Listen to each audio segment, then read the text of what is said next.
a MintSkull video. We haven't watched a MintSkull video in a very long time. A very, very long time. MintSkull is somebody who actively is aware of us, knows of our presence, and is very kind to us. So we appreciate them bunches. So now more than ever, you should hit that like and subscribe to this person. I just put the link in the chat, but also it'll be in the description down below for MintSkull, because they're a good homie and we appreciate having them around. As for this video specifically that they made, this is the most toxic metas in DBD history, which, you know, I like to talk a lot about metas in the game, because that's just like what makes my brain tingle. I like talking about game balance. I talk about it in every game that I play, even games that I play as a hobby like Siege. I'm always thinking about like what would be better. I don't complain as much because I don't sweat on that game, but I'm just like, what would be interesting if we change this? So yeah, let's go and do it. You have been part of the various debates regarding the balance of DBD. You probably heard this particular phrase more than once. Dead by Daylight is at its best state it has ever been. Whether you personally agree with this take or not, I decided to look at it from a more objective manner. So today, let's take a brief look into the history of the game and see what DBD meta was the most toxic and damaging overall. I'm gonna say, I think number one, slightly, is Ruin Undying when Undying infinitely respawned the totems. That I think was the number one, like, hell zone. That was terrible.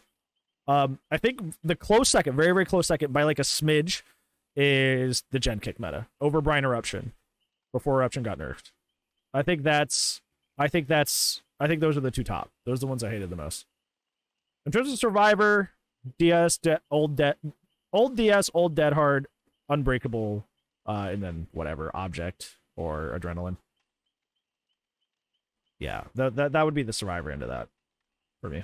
Video will cover the metas that were, in my opinion, the worst.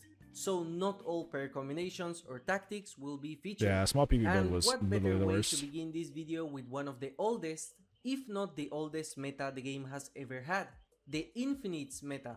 Whereas most of the metas we will talk about in this video are related to certain perk combos that are overpowered, when the game released, the amount of perk variety was extremely low. There were some outliers in perk combinations like Self-Care combined with Will Make It, which boosted your healing speed so fast that you could literally heal instantly after a killer hit you. Oh my god. But this was not overly abused because the community was smaller, the game was not as popular, and finding an abusable perk was very rare. In fact, most survivors had no idea how to loop, and they hid or played in a very poor way, as the game was still considered a horror game. But the survivors that didn't fear the killer and that understood the mechanics of the game, those players instantly discovered a mechanic that was impossible to counter. This building, I've watched matches of this building. How does this thing exist? Like, I know from a 2023 perspective, like, you know, it's hard to have the perspective of being back then, but like, I watched matches from back in this time with this building. This building is crazy. It's just wild. An Infinite was a loop where it was impossible to catch up as a killer. Like, there's a pallet up there too. Like, what do you even do here? You just can't do anything, especially with old Wraith. And had windows open, and the killers could vault them significantly lower than they can now. Not only that, but survivors could vault the windows fast vault, as the medium vault mechanic was not created yet. So it didn't matter at what angle you entered the window. And if things couldn't get worse, the entity blocker did not exist yet. During this time, it was impossible to catch up or counter unless you were a trapper and used one of your bear traps to block a window, or the double vault coucher. This is why the nurse was created, as she could bypass any infinites, and she instantly became the strongest killer in the game by far, which still holds true to this day. I think that out of all the metas in the entire game, this was the only one that had literally no counter to it. If a survivor started abusing an infinite and you were not the nurse, you lost. It was impossible to do anything about it, and it required no perks or specific characters either, as you could do it as long as you knew what you were doing. Another extremely broken mechanic in DBD that led to a very terrible meta for a long while was the sabotage mechanics in DBD. which is one of the most popular old metas in the history of the game. The concept was pretty simple. If you use the perk Saboteur or a toolbox in order to break a hook, that hook was permanently broken until the end of the match. Yep. To think that this mechanic was in the game is crazy nowadays. Yep. Now some can argue that the brand new part add-on was even more broken than the hooks, but I still think they were not enough to create a meta itself. After all, the add-on was iridescent, and the blood point gain back in the days was basically minimal. However, anyone could bring Saboteur as a perk, or a yellow toolbox, and break any hooks they wanted since the perk did not have a cooldown yet. The only solution killers had in the case of survivors deciding to break all hooks is to slug them and patiently wait until they bled out one by one, or attempt to bring them to the basement hooks. This led to one specific build for killers to become the absolute meta, that was Iron Grasp, Agitation, Unrelenting, and Deer Stalker. What a strange meta. And see how far you can reach in a kill streak. Yep. The hook automatic repair would only be integrated to the game on patch 1.5.0, released on April 27th of 2027. So the sabotage meta lasted for less than a year. Or so you might think, because the original cooldown for a hook respawning was 3 minutes. So it basically still meant that survivors could sabotage all your hooks and force you to slug.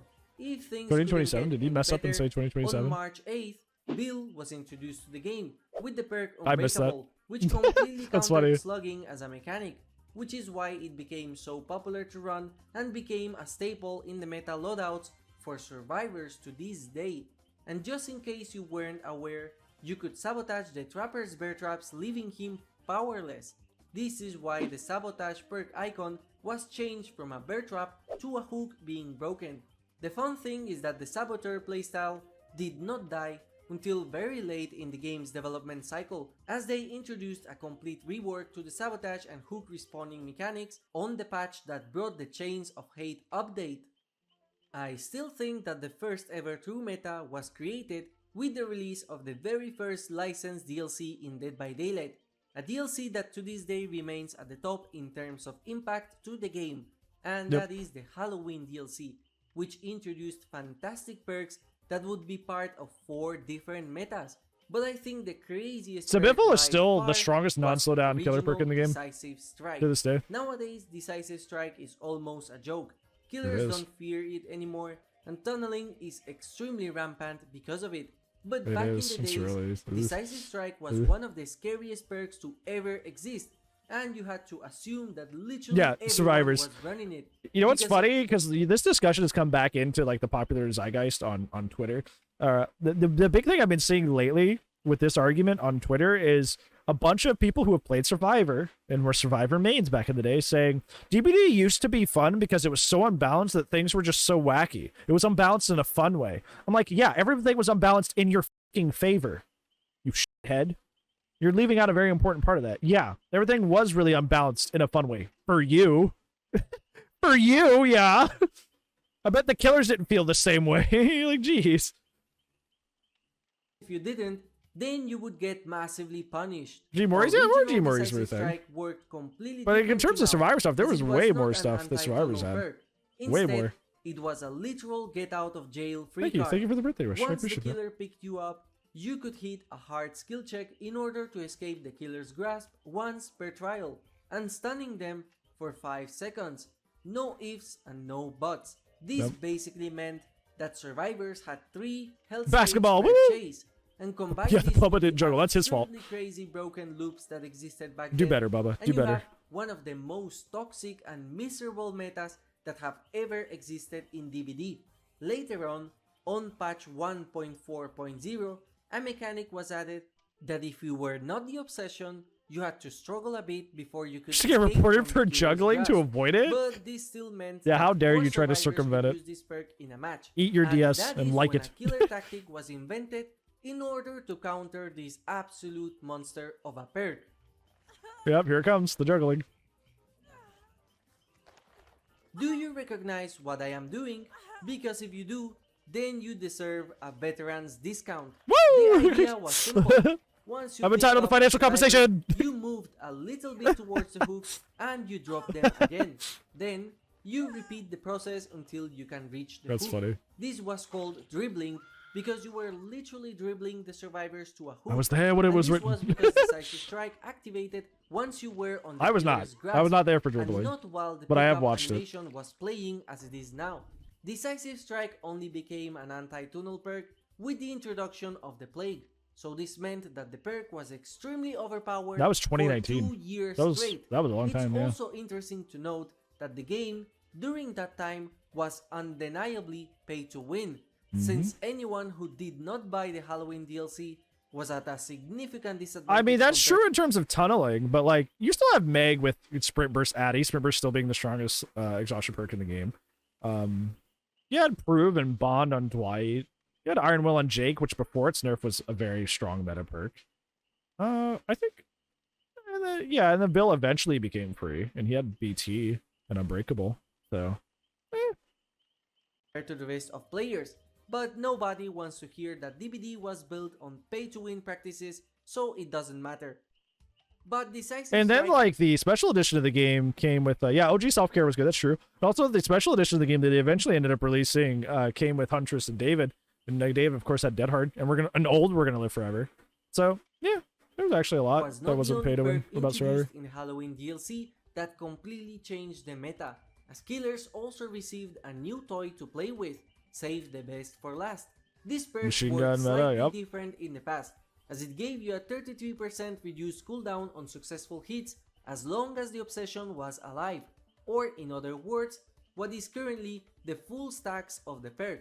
But Just not crazy. only that, Unrelenting Yeah, also Spiritual had worked completely different, had vault and speed to instead it, which of is really only good. working on missed attacks, it also worked on successful attacks. Did you slow down reducing Spill? their Seems to go cooldown to. Yep. by Because Sabiffle's the 22%. strongest non-slow These down two in the perks game. combined reduce the successful cooldown for 55%, so your attacks were extremely quick. I think and the you reason could that combo became popular is because a lot of the better slowdown in the game after the kick meta got removed now require you to actually get downs like Jolt, and new pain res is still pretty good and stuff like that. So you can't just dry kick a gen anymore. So people were forced to get the downs to get chase value. So they needed something to help them with chase. So that's why you see a chase perk and then 3 slowdown nowadays for that reason. To get down that like that survivors jolt and very pain res fast value. without letting them escape or reach a window or pallet. This was called the machine gun meta. Yeah, that's what and it was Pippy said. possibly the very first popular meta combo to exist in the game, as everyone was running it. Yeah, basically Take a anybody look can at kind of the play speed pseudo Bubba at which if you the have 8 killer stacks system before the recovers hook. from the attacks. It's very good. Funnily enough, the only killer that could not use this combo is the nurse, as she had the fatigue. The speed was so fast that it was basically impossible to successfully trade or escape. Yeah, we from saw the that with that basement, Skull and Merchant body today. blocking You play the was right killer not like Night even or Skull a Merchant, you can still do possibility. the machine gen kick gun build. term was You just not have to play a only killer that exclusive to naturally is these good at two speed, overpowered perks. 3-genning on top of it. Tinker also worked different, and instead it boosted the power of recharge add-ons that any killers had. Tinker combined with the Huntress Yeah, Tinker, yeah. cooldown add-ons created an entirely new monster in the game, which was the Machine Gun Huntress. You could instantly charge your Huntress, and if you had good aim, you could end chases in less than 5 seconds. So basically, if you played DBD around 2017, you were probably tired of hearing the term That's so machine funny. gun in every single build video. It's like the Volt Speed build videos before Spine Chill was nerfed. Which I think was fine. mentioned I think that vault speed builds were fine because at least you were looping with me, right? At least vault speed builds you were playing with me, like we were looping together. You know. I don't like that they took away the vault speed from Spine Chill because I know everybody's like here's my looping build and it's the same 2 perks, but at least it was interactive. I'd much rather have that over like distortion or like sprint burst or light, you know. So. DLC created 4 different metas in DBD by itself. We talked about the Decisive Strike meta and the Machine Gun meta. However, those two didn't last that long in comparison to the Object of Obsession meta. Now, I have previously talked about Old this object perk, was something. so I will sum it up very quickly. With this perk equipped, you could see the killers through walls at any time as long as you were looking in their direction. This meant that if we were a Survive with Friends team, you could be communicating the position of the killer on real time to the rest of the team, and this had basically no counter because this perk existed before the undetectable status effect was introduced. Do you remember when people would offering Midwich and then bring bring object and just like rotate around you through the entire building? Now that you're entitled to financial compensation if you suffered through that. Having people offering you to Midwich and just rotating you around the building and there's literally absolutely nothing you can do about it. That was pain. You were actually entitled to financial compensation if you endured that. That was dog. Yeah, Flo knows. Flo knows. Flo knows, yeah. That was awful. If you were the Pig or Freddy Krueger, or if you used Insidious, you still were visible to the survivors. This made stealth killers obsolete, and killers like Trapper were useless. Another problem from yeah, the as you should have, hacks man. that As you this should have. perk had is that you could play and loop extremely easy, as it removed any mind game opportunities the killers have. As long as a survivor can loop well or even hold W, you already had a tremendous advantage compared to any player. This was extremely abused by pro survivors as it was very easy to use, but it was also rare compared to the machine gun or decisive strike metas, as this tactic required a good survivor and a survive with friends on Discord, and despite what a lot of people think, not all survivors are in a survive with friends, as most play solo. No, For this everybody who reason, beats me is the on devs comms. did not decide to nerf this perk. That's one thing I dislike about the Survivor HUD that is nothing to do with anything, is that I can't tell as much when people are on comms.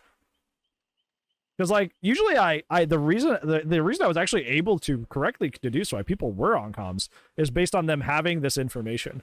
I'm like, okay, well you knew to rotate the gen, or okay, you knew to go immediately on the door when the gen was almost finished, you know. Now everybody knows that, everybody can do that naturally, which is a good thing. But it's like I can't tell who's on comms anymore, which is kind of sad. Like I liked being able to be like, oh, it seems like you guys are together, you know. Now it's really hard because you know, you have that more ready access to information. Yeah, I remember that, Dev. I remember that. That was Alma who said that. Because the majority of survivors didn't use it, and in fact, they also claimed that survivors using this perk were dying more in comparison to other survivors.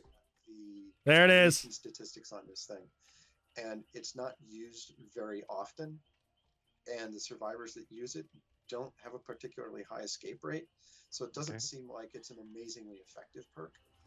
Completely missing the part that killers would want to tunnel these survivors in order to prevent their location from being revealed to the rest. The perk only received a nerf on patch 4.7.0 after the Trickster's release, making Object of Obsession one of the metas that lasted the most in the game. But you probably noticed that I said the Halloween DLC had perks that took part in 4 metas, but I only mentioned 3. And now that I named the patch, you know what's funny? The rest of that clip too.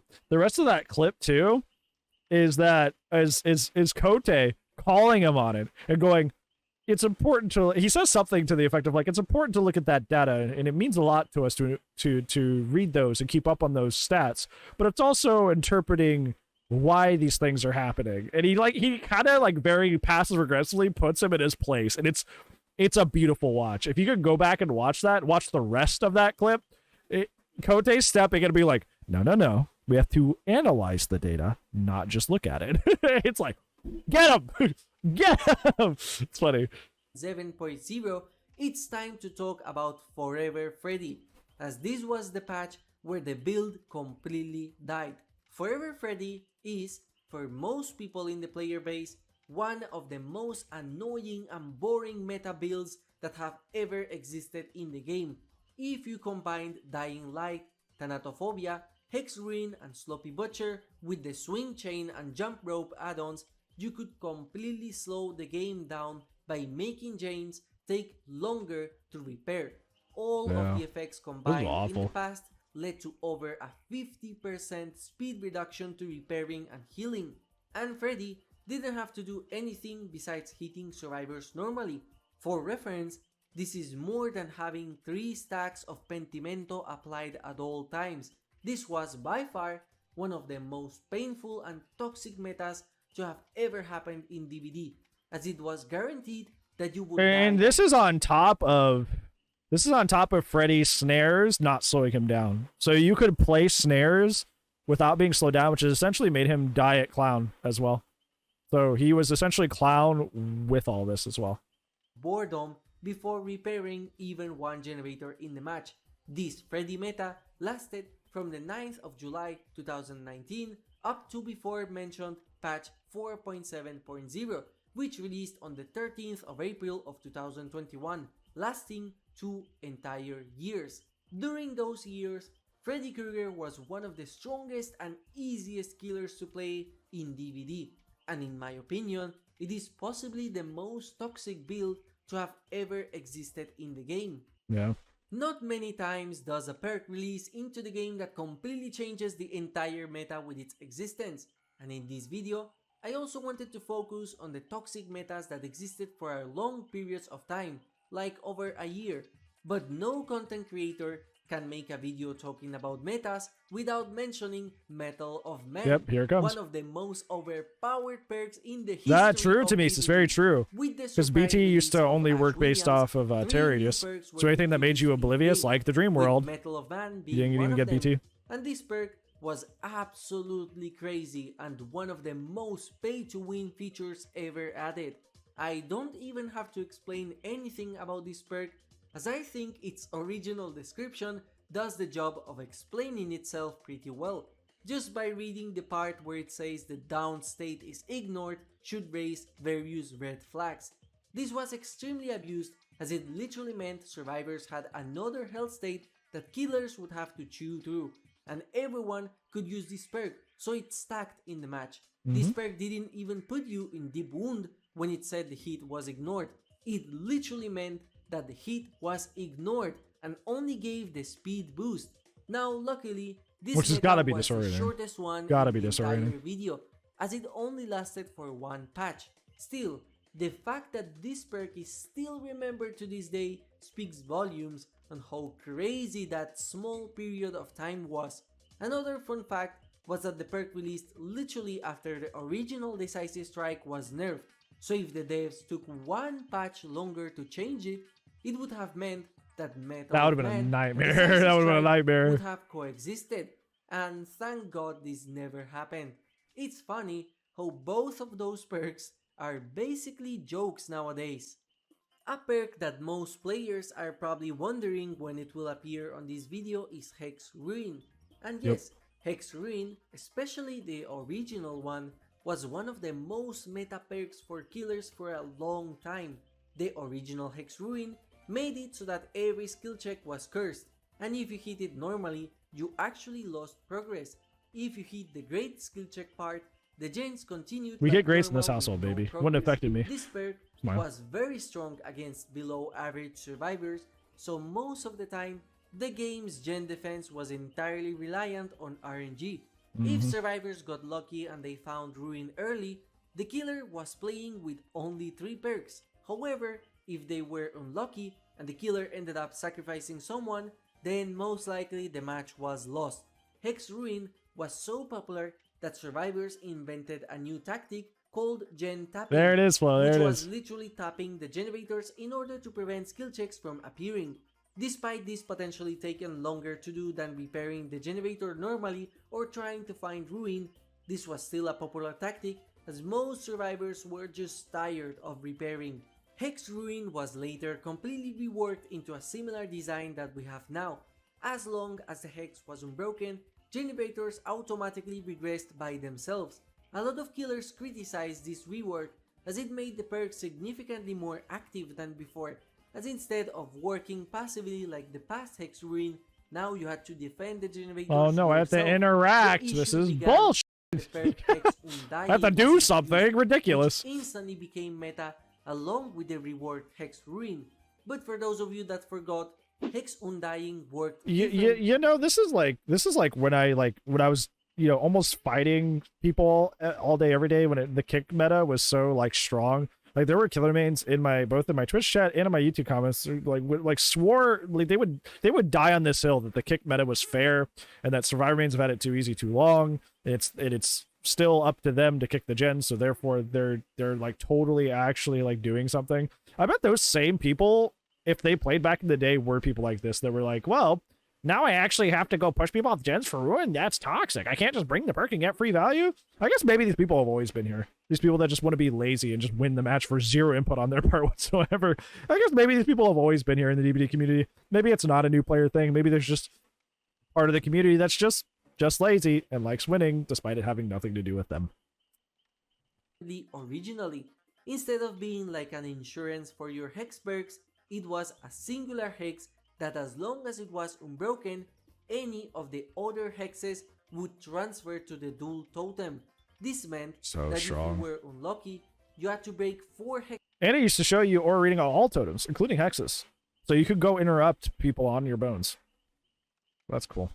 Totems in order to get rid of hex ruin.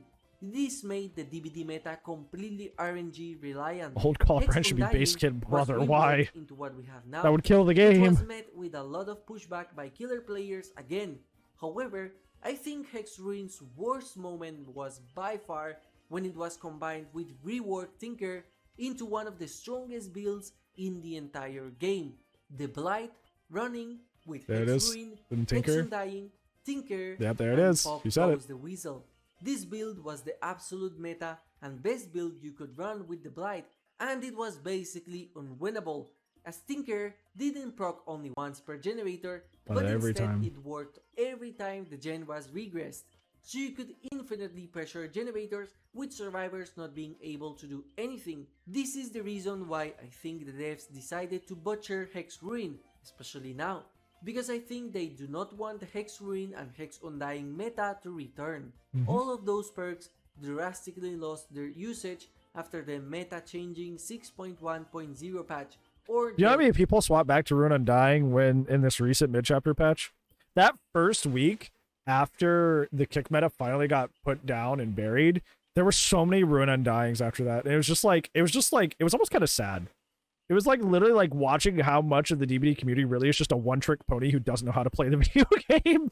like how much the DBD community was actually truly just bad this whole time and were nothing but a bunch of meta slaves.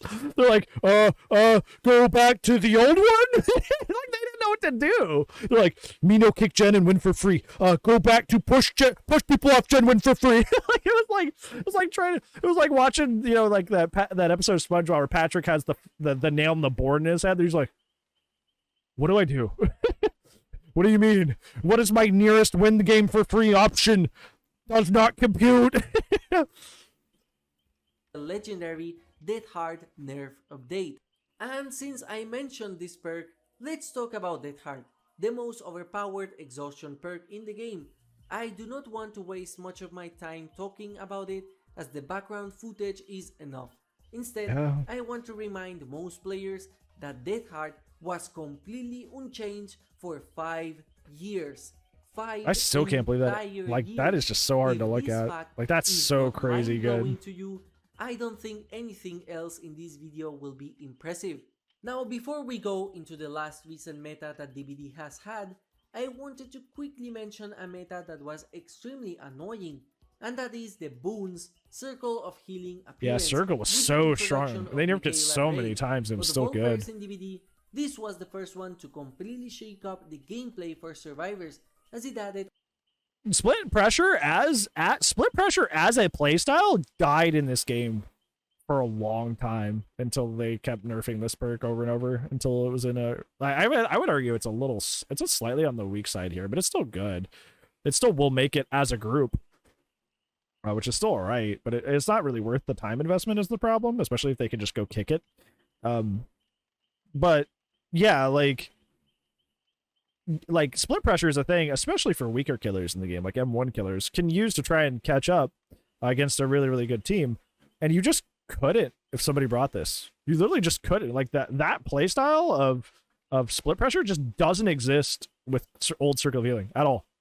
And so like killers, especially like the weaker half of the roster, just like suffered without something they can use to catch up against while already having a weaker base kit. Yeah, Shattered Hope did not do anything. And Shattered Hope is retroactively even more useless now. even more useless now because there's less of incentive to even bring Circle of Healing when you probably should have just handled Circle of Healing to begin with and not give a Band-Aid fix perk. And now there's another useless perk in the pile. Like, it's just a secondary crazy. objective to the game with the introduction of the booning mechanic. The problem was that boons were extremely overpowered and they completely killed the hit and run tactics Hey, that I just some said it. killers like Hey, Raze, same brain. Ghostface, Pig, or Hack do. Hey, look, I know my It stuff. made healing extremely trivial, You know I'm right. giving everyone a free self-care in a very big radius and forcing killers to go out of their way in order to turn the boons off. This was pretty bad, but the reason I mention this as an honorable mention is because I still think boons have not disappeared and they are still very strong. A lot of players are sleeping on Shadow Step, and Circle of Healing is still really a very good perk. There were definitely more metas in the game, like the DMS Pain Resonance combo or the hit and run tactics with Sloppy Butcher and a Nurse's Calling, the anti-pallet build with Enduring and Spirit Fury, and plenty more. But I titled this video as the most toxic metas, and I personally do not think that those were bad to the game. Yeah. What was bad to the game, and most people will agree, is the 3-gen meta. It all started with a 6.1.0 patch, which gutted Hex Ruin and Pop Goes the Weasel. No matter what, the players will always find replacements in order to make their game easier. And this is how Eruption, Call of Bran, and Overcharge became a staple on any killer build. As long as you had these perks equipped, you could win any game. It was absurdly broken and easy to proc. Unlike any of the took healthy nothing. metas like Just dry kick. Goes the Weasel Wow. or Pain Resonance, all you had to do was kick a generator and patrol it. So you could set a 3-gen from the start and keep defending those generators with not much that the survivors can do. If that was not enough to make this meta bad, behavior... And here, Skill Merchant can still patrol a 3-gen with her base kit very accurately, and she is screaming, kicking, and clawing as Behavior tries to drag her out of this annoying meta. She's just like a little kid in the store that doesn't want to go. She asked for a toy. The parents said no, so now she's screaming at the top of her lungs and crying, and Behavior and us as a community are pulling her by the ankles, trying to get her out of the store so she'll stop fucking crying, and she's still holding on to it. So we need one final thing to make her... A, sustainable on her own without doing that, because she's fairly weak without doing it, and B, just finally put the nail in the coffin and put this stupid meta down below the earth. God, I hate this. I hated it so much, and even the little samples of it that still peek around, detest it. These two bad killers back to back, the Knight and the Skull Merchant, which excelled at defending generators and stalling the matches for over hours. This was ridiculous, and you didn't have to do much to win. The difference between this specific meta and any of the past ones is that any killer was able to stall the games for long enough. This was not exclusive to Skull Merchant or the Knight. If you were a Nurse, Spirit, Doctor, Nemesis, Oni, Blight, it didn't matter. Eruption, Call of Bran, and Overcharge could single-handedly carry you to victory by boredom, and it worked on any character you desired. So now that we have talked about the most toxic metas in the history of the game, it's time to ask the question, which meta was never the do it. Yeah, absolute and worst in it should your have- opinion? Dev, it should have always been that way. It should have always been that way. Dry kicking should never have been good, ever in the history of the game. Absolutely ridiculous. Never ever should have been a thing. And everybody that is attached to this, dude, this was only like 6 months of the game's history when the game's about to enter. It's yeah, it's almost seventh year. It will be almost 7th year in existence. Like 6 months out of 7 years, like you were the 6.5 should be more prevalent to you. Don't ever listen to anybody who's crying for it back. They crutched the meta too hard, and they suck for that.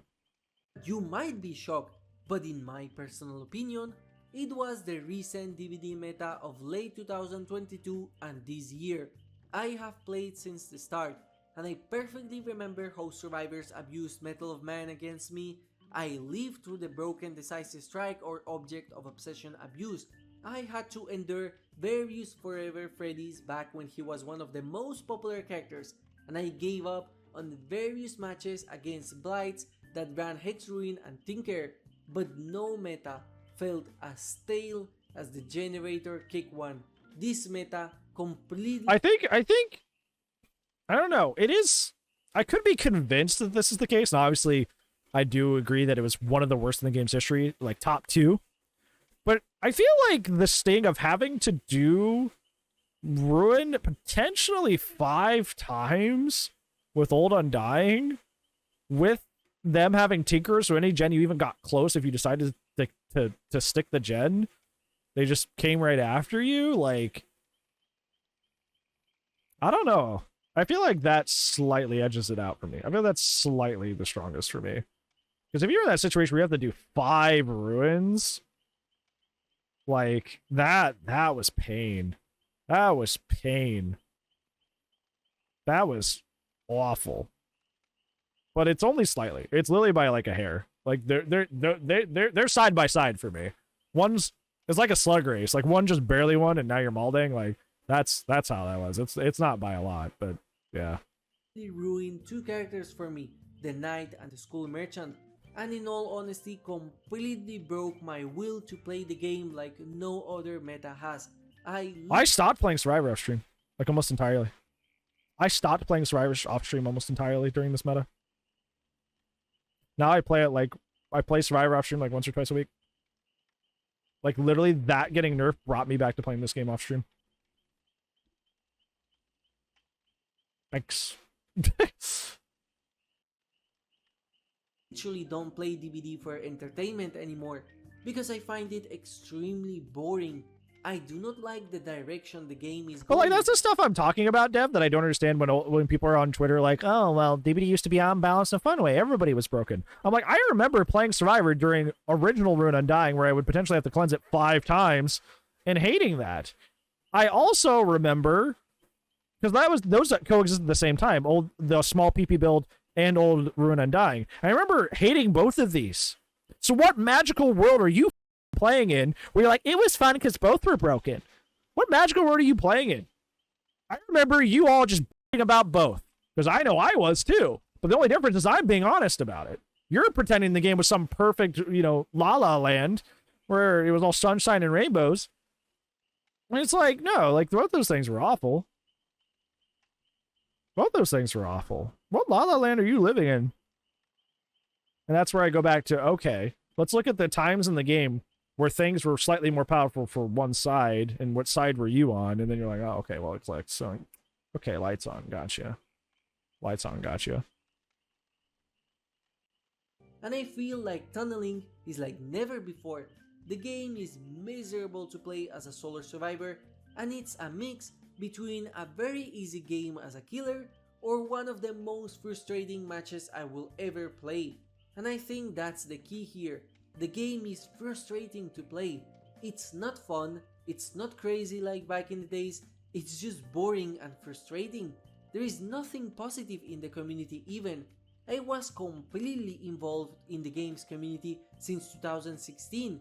I had a lot of fun watching the... I talk about this a lot too.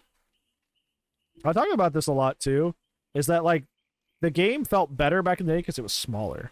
So everybody knew each other. So if you played like a sweaty, like, asshole, and you just played so hard like you're an esport in the middle of pubs, you'd probably run into that guy like 3 or 4 more games in the day, and it'd be kind of awkward, right? But now the game has like a full population. Yeah, now it's cross-platform, so it's like, even like, it's way more casual.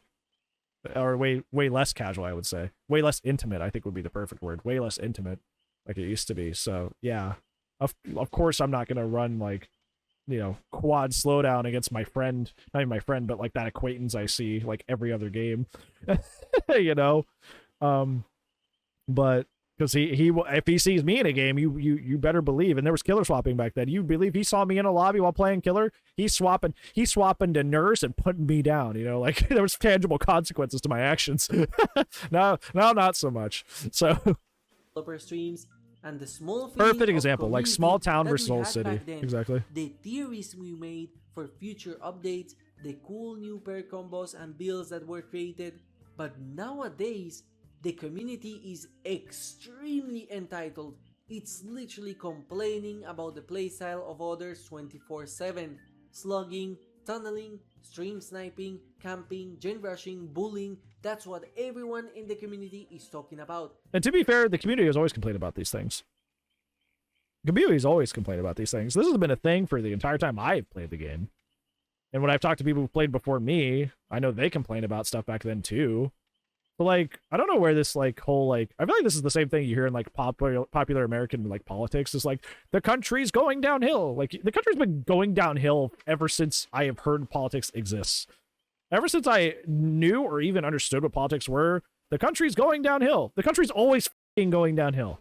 The country's always in the worst spot it's ever been. You know why? Because you catastrophize the situation. It encourages people to take action where they may not be able or willing to take action before that. But if you catastrophize the situation, people are going to panic and make decisions more quickly, because if you make a big stink out of it, people are going to feel like, you know, maybe there's some truth to that. Now I'm worried. Now I'm scared.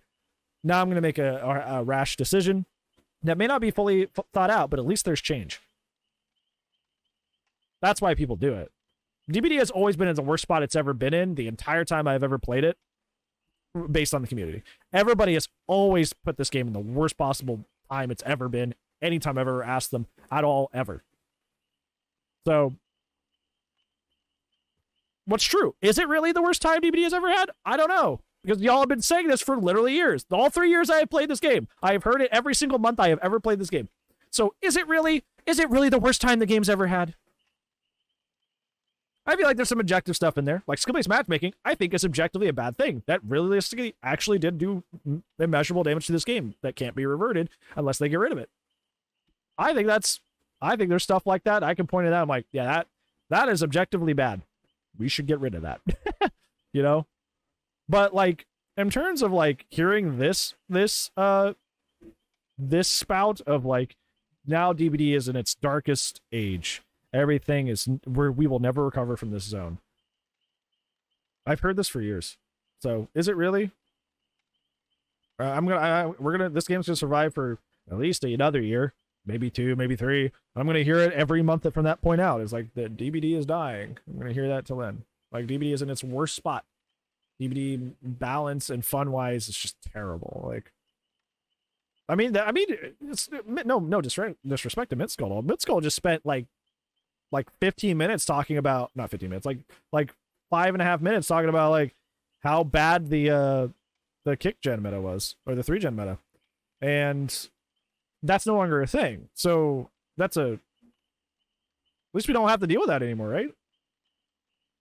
But wouldn't this be the worst time than that? Right? Wouldn't this be the worst time here, back during the 3 gen meta? I don't know. It's good to have that kind of like awareness, I guess. That macro awareness of the whole timeline when you're making sweeping statements like that. That's all. And that comes from a background of frustration with, like, you know, my social studies background and teaching through various elections and having to manage that. It's always the worst time. It's always the worst time. So make sure you're really doing the research and having the awareness to make that statement when you make that statement, because it's always the worst time, supposedly. And it has become extremely boring to interact with the DBD community. I made this video specifically to remind all of you that we as players had to endure some crazy stuff, and I have never seen this amount of crying and toxicity in the community, from people literally doxing others because of how they choose to play, and the non-stopping amount of bigots in the community, or constant negativity towards the devs and their developers with the recent Steam review boycott. The problem we have in the game is above what I've already made a whole video about that, Scovids, multiple videos, so I'm not answering it in the middle of this react. The game. You can just watch those. Entitlement meta, and this is the I'm not going into another 30-minute rant about skill-based matchmaking when I've already talked about it plenty of times.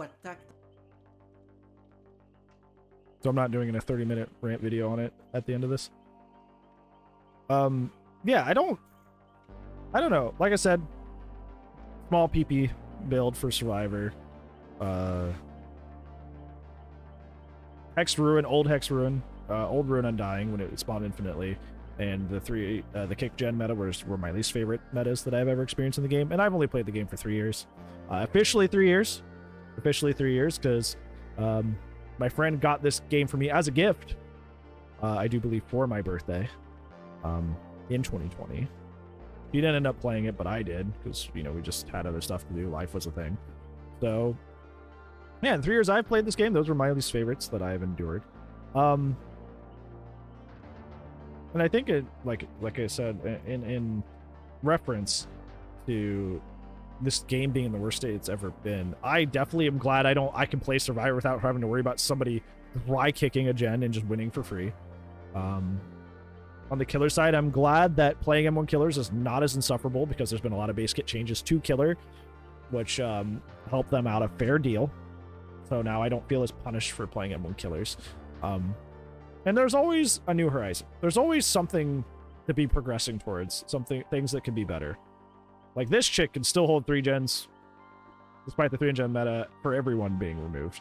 So, yeah, we should probably look at that again. A lot of stuff that's still out there. A lot of poor map design, like we talked about in the Scott John video. A lot of poor map design that still needs to be adjusted. Part of the reason she's even able to do what she does is because of poor gen placement. I mean, you're looking at Haddonfield in the background right now, and Haddonfield literally had to have its gens rearranged to prevent 3 gens.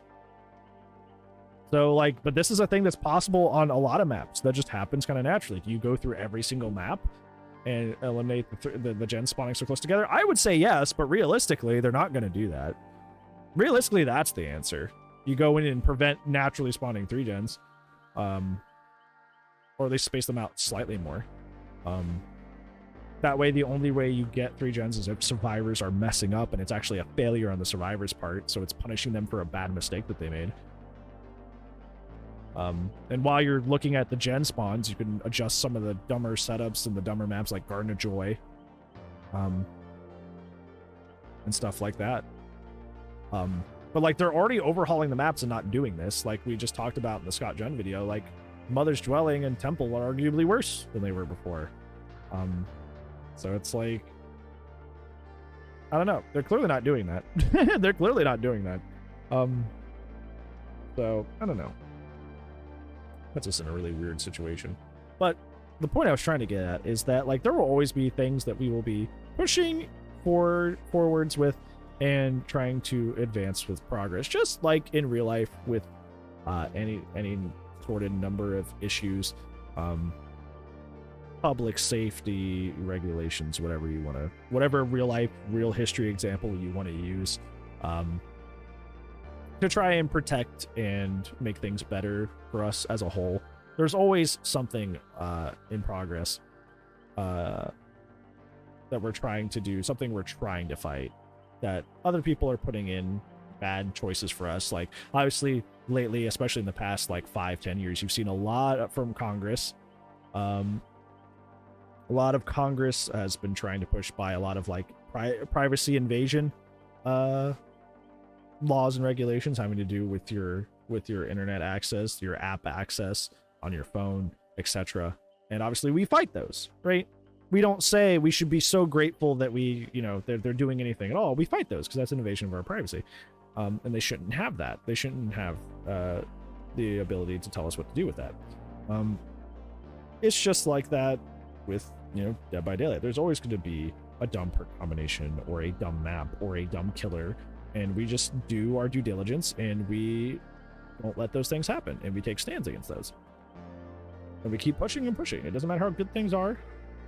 If bad things exist, we, you know, it's our responsibility to be like, hey, that thing is not great, and we would prefer if we had it changed. But yeah, that would be my advice. Is like, it's not bad that if you still complain with the way the game is now, you should always be pushing for bad things to be changed and altered that are objectively bad. I think that's the problem, is a lot of people think things that are subjectively bad for them are objectively bad. So you should probably put a little bit more thought, research, and listening to the community as a whole to be like, is this an objectively bad thing? Should I push against this at all? But also, like, you know, like I also said, is like, kind of realize the more very painful stuff that we've been through that no longer exists and be like, well, at least it's not like that anymore. Think people would play Blight if they kept him short? I would have played Blight if they kept him short. I loved Short Blight. Short Blight was adorable. He was a cutie pie. I loved Short Blight. It was not great for him, but it was very endearing. It was very adorable. I would have played him based on novelty alone. just to be that short. Be a little gremlin. No, keep the bad, you're just complaining? Yep, that's what a lot of people say, and it's really sad. Really sad.